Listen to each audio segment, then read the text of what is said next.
हिंदी की पाठशाला में हार्दिक अभिनंदन मेरे प्यारे बच्चों। तो आइए आज अब हम लोग पढ़ेंगे अर्थ के आधार पर शब्द के कितने भेद होते हैं।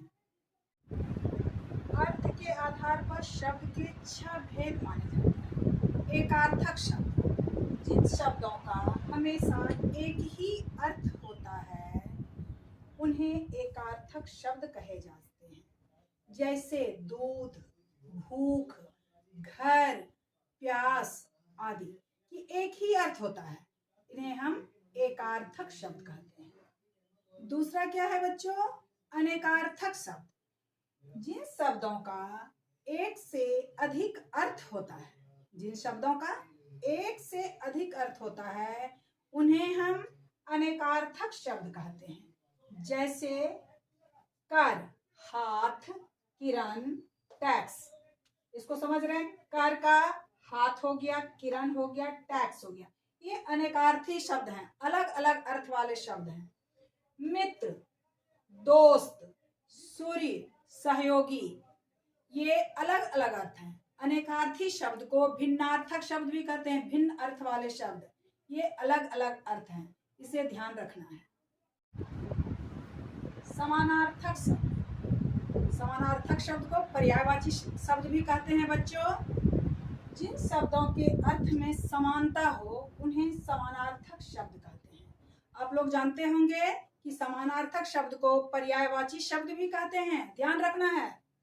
आंख, उदाहरण के लिए मैं बता रही हूँ, आंख, नयन, चक्षु, नेत्र, अक्षी, ये सब पर्यायवाची शब्द हैं आंख के, या समानार्थी शब्द हैं आंख के।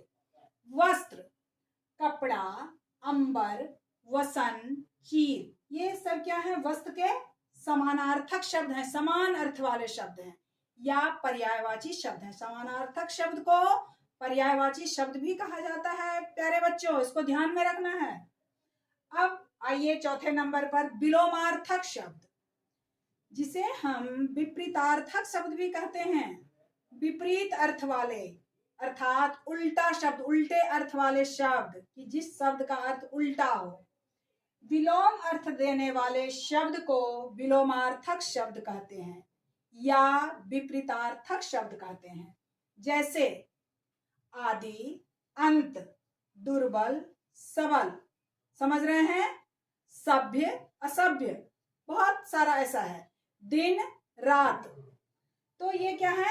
विलोमार्थक शब्द, विपरीत अर्थ वाले शब्द।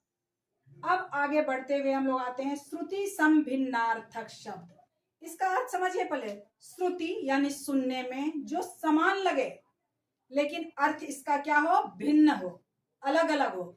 श्रुति समभिन्नार्थक शब्द को समरूपी भिन्नार्थक शब्द भी कहा जाता है, ये ध्यान दीजिएगा। श्रुति समभिन्नार्थक शब्द को समरूपी भिन्नार्थक शब्द भी कहा जाता है। जिन शब्दों का उच्चारण लगभग समान हो उन्हें श्रुति समभिन्नार्थक शब्द कहते हैं, लेकिन उसका अर्थ क्या हो? अलग हो। जैसे सुत और सूत। सुत मतलब क्या होता है बच्चों? बेटा, पुत्र। और सूत, इसका अर्थ क्या होता है? धागा, समझ गए? प्रणय, प्रणय का अर्थ होता है प्रेम। परिणय, परिणय का अर्थ होता है विवाह। तो यहां तक आप लोग समझ गए अच्छी तरह से? वाक्यांश के लिए एक शब्द, वाक्यांश के लिए एक शब्द को अनेक शब्दों के लिए एक शब्द भी कहा जाता है, इसको जानिए। वाक्यांश के लिए एक शब्द को अनेक शब्दों के लिए एक शब्द भी कहा जाता है। किसी वाक्यांश के स्थान पर प्रयोग किए जाने वाले शब्द को वाक्यांश के लिए एक शब्द या अनेक शब्दों के लिए एक शब्द कहा जाता है। जैसे जिसकी उपमा ना दी जा सके, अनुपम। जिसकी तुलना ना की जा सके, अतुलनीय। बोलने वाला, वक्ता आदि। तो बच्चों, अर्थ के आधार पर वाक्य के 6 भेद माने गए हैं, इसको आप लोग अच्छी तरह से समझ गए। धन्यवाद प्यारे बच्चों।